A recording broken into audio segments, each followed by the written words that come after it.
இது simply divine puri ஜெகநாதர் series. கிருஷ்ணருடைய உடலுக்கு பக்கத்துல இருந்த வேடன் ஏன் மிரண்டு போனான்? தகனம் செய்யப்பட்ட கிருஷ்ணருடைய உடல் முழுவதும் எரிஞ்சு போயிருந்தாலும் அவருடைய இதயத்துக்கு மட்டும் எதுவும் ஆகாம நீல கலர்ல தொடர்ந்து மின்னிக்கிட்டே இருந்துதான்.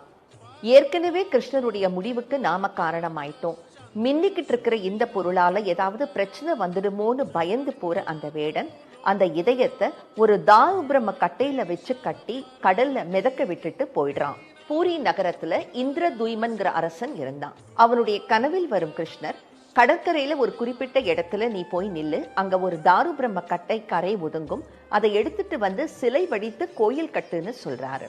அதன்படியே இந்திரதுய்மனும் படையோட போய் மரக்கட்டைக்காக காத்துட்டு இருக்கான். கிருஷ்ணர் சொன்னபடியே மரக்கட்டையும் மிதந்து வந்து கரை ஓரமா ஒதுங்குது.